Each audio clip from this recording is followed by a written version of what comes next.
আজকে আমি তোমাদের সাথে এমন একটা ভিডিও শেয়ার করব যেটা তোমরা আগে কখনোই দেখোনি। তো প্রত্যেকটা ভিডিও ক্লিপ তোমরা দেখতে থাকো শেষ পর্যন্ত, কথা দিচ্ছি তোমরা মজা পাবেই পাবে। আর এরকম ভিডিও তোমরা আগে কখনোই দেখোনি। তো আমার কথা যদি বিশ্বাস না হয় তোমরা শেষ পর্যন্ত দেখতে থাকো, শেষে একটা বড় টুইস্ট আছে। আজকের ভিডিওটা টোটালি আমাদের রামচন্দ্রপুরের কালী পূজার ভিডিও। আমাদের এই পূজা অনেক বছরের পুরনো, আর এই পূজা আমাদের প্রত্যেক বছর চৈত্র মাসের মঙ্গলবারে হয়। আমাদের মা খুবই জাগ্রত, মা রক্ষাকালী। আমাদের মায়ের পুজো দেখার জন্য অনেক দূর দূরান্তের পাড়া থেকে আসে সবাই পূজা দেখতে। তো তোমরা দেখতেই পাবে, তোমাদের দেখাবো যে কত মানুষের সমাগম হয় আমাদের এই পূজায়। তো তোমাদের প্রথম ভিডিও ক্লিপেই দেখিয়েছি আমাদের পূজা মণ্ডপ, আর এখন যেটা দেখছো তোমরা, এটা হচ্ছে আমাদের মাকে পাড়ায় নিয়ে আসার সময়কার ভিডিওটা। আমাদের মাকে আনার জন্য সমস্ত গ্রামবাসী মানুষরাই যায়, আর আমাদের মা আসেন আমাদের গ্রামবাসীদের মাথায় চড়ে। তো তোমাদেরকে বলি আমাদের মাকে নিয়ে আসার একটু নিয়ম। তো আমাদের মাকে প্রত্যেক বছর আলাদা আলাদা মানুষ মিলে নিয়ে আসে, মানে আমাদের মাকে দেওয়ার নিয়ম আছে। এই বছরে ধরো একজন ব্যক্তি মাকে দিলেন, তারপরের বছরে আবার অন্যজন দিতে পারবে, এরকম ধরার নিয়ম আছে। প্রত্যেক বছর একজনে মাকে দেন না, আর আমাদের মা এইভাবেই আসেন। আর নিয়মটা হচ্ছে, প্রথমে হচ্ছে যিনি মাকে দেবেন তিনি যে কারিগর আছেন মূর্তি বানানোর, তো ওনাদের বাড়ি থেকে সে প্রথমে মাথায় নেবে মাকে। তারপর আবার মাকে যখন নামানো হবে মন্দিরে, তখন আবার সে মাথায় মাকে নেবে। তো আর বাকি রাস্তায় এইভাবে আমার বাবা, এটা দেখছে যে মাথায় এখন আছে, তো এটা আমার বাবা এইভাবেই মাকে নিয়ে নাচতে নাচতে আসেন। আমাদের মা এইভাবেই নাচতে নাচতে আসতে পছন্দ করেন, তাই মা এইভাবেই নাচিয়ে নেন। এর মাঝে অনেকেই আছেন আমাদের গ্রামের লোক, তারাও মাকে নেয় মাথায়, কিন্তু এইভাবে নাচার যে ব্যাপারটা আছে এটা আমার বাবাই একটু ভালো পারে, তাই জন্য বাবাই বেশিরভাগটা নিয়ে আসে আমাদের গ্রামে ঢোকার সময়টা করে এরকমভাবে মাকে নাচতে নাচতে নিয়ে আসে। আর আমাদের মাও এটা খুবই পছন্দ করেন, আসলে মা এটা করিয়ে নেন। এবার তোমাদেরকে একটা ঘটনা বলি, যেটা আমার বাবার সাথেই ঘটেছিল। তো এই ঘটনাটা অনেকেই জানে না, আমি বাবার থেকে শুনেছি, তাই তোমাদেরকে ভাবলাম যে বলি। তো আমার বাবার ঘাড়ে স্পন্ডালাইসিস ছিল, তো তার জন্য অনেকবার ওষুধও খেয়েছে, ইঞ্জেকশনও নিয়েছিল, কিন্তু তাতেও ঘাড়ের ওই স্পন্ডালাইসিস কমেনি। তো মায়ের ইচ্ছাতেই, জানি না কীভাবে হয়েছিল ব্যাপারটা, আমি তখন ছোট ছিলাম। তো তখন বাবা যখন প্রথম মাকে মাথায় করে নিয়ে আসা শুরু করে, তো সেই বছরে স্পন্ডালাইসিস ছিল, বাবার ঘাড়টা ওরকম ধারা ব্যথা ছিল, ব্যাকাও ছিল কিছুটা।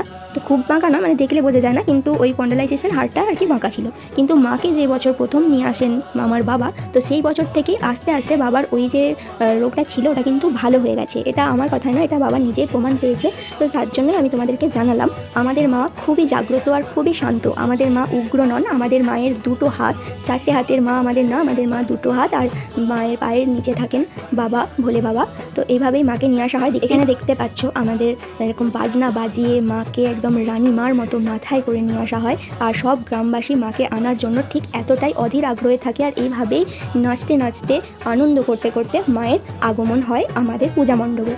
তো আমাদের গ্রামে অনেকেই বাইরে থাকে, অন্য কোনো পুজোর সময় না এলেও তারা এই চৈত্র মাসের মঙ্গলবারে মা রক্ষাকালীর পূজায় আসার জন্য অবশ্যই প্রস্তুত থাকে এবং অনেক আনন্দ করে। আমাদের এবারের পুজোয় জল ঝড় হচ্ছিল, ওয়েদারটা মোটেই ভালো ছিল না, কিন্তু আমাদের মায়ের মহিমা এতই যে মাকে ঠিক আমাদের গ্রামে প্রবেশ করানোর মুহূর্ত থেকে সমস্ত কিছু প্রাকৃতিক দুর্যোগ মা দূর করে দিয়েছিলেন। আবার সবার মুখে হাসি ফুটে উঠেছিল, আর সবাই ঠিক এইভাবেই আনন্দ করতে করতে আবার মাকে নিয়ে আসছিল। আমি এই বছর প্রথম ভিডিও করছি, সেই জন্য খুব একটা ভালোভাবে তোমাদের দেখাতে পারছি না, কিন্তু পরের বছর যখন আমাদের মাকে আবার নিয়ে আসা হবে, পুজোর সময় হবে, আমি তোমাদের কথা দিচ্ছি আরও ভালো করে আমি ভিডিও করার চেষ্টা করব, আর তোমাদের প্রত্যেকটা মুহূর্ত খুব ভালো করে সুন্দর করে দেখানোর চেষ্টা করব।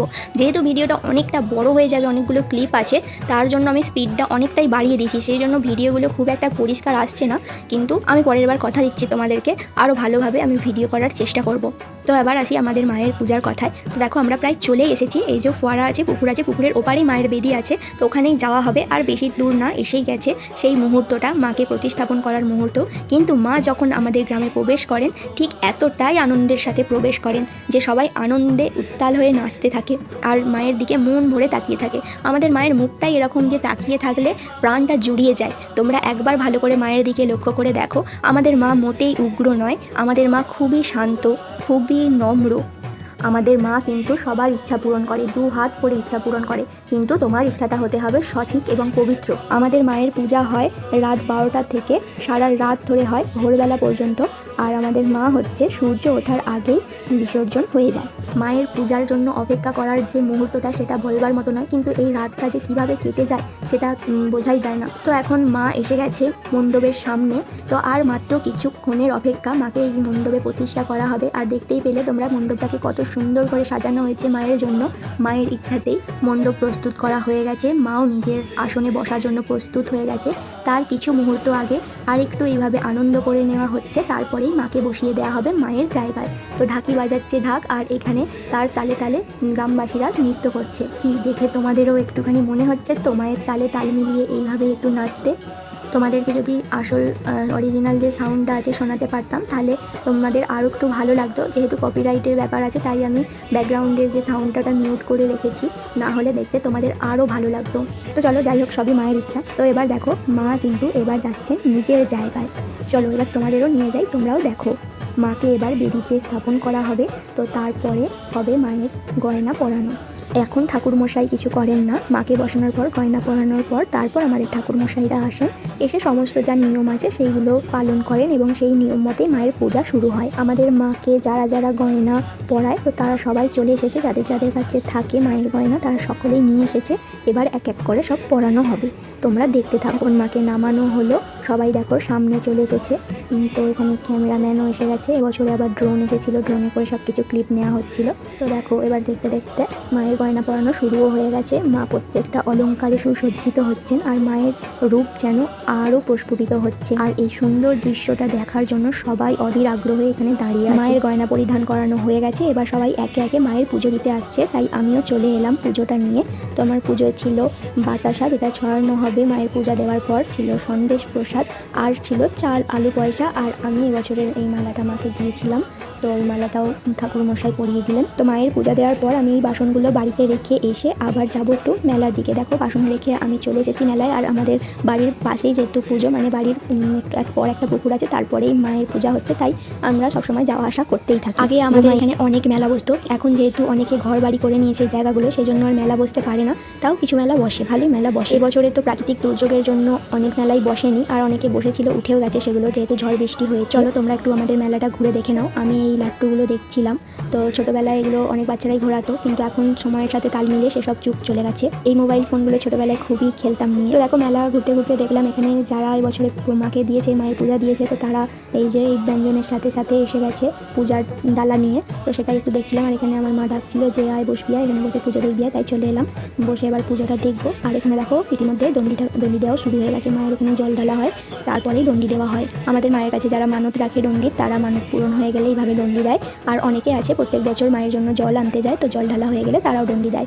এবছরেও ছিল, অনেকেরই মানত ছিল, হয়তো সেগুলো পূরণ হয়েছে, তার জন্যই তারা ডন্ডি দিচ্ছে। চলো তোমরা দেখতে থাকো, আমি আর বেশি কথা বলবো না। তো এখানে ডন্ডি কাটা হচ্ছে। দেখো মায়ের বেদিটা যে আছে, এই বেদিটা 3বার করে এরকমভাবে ডন্ডি কেটে কেটে পরিক্রমা করতে হয়, তারপরে গিয়ে ওই বেদিতে উঠে গিয়ে বসতে হয়। তারপর ঠাকুরমশাই পুষ্পাঞ্জলি দেয়, যে যার মনস্কামনা পূরণ করার কথা বলে, তারপরে তারা বাড়ি গিয়ে জামা কাপড় চেঞ্জ করে আবার মায়ের কাছে আসে।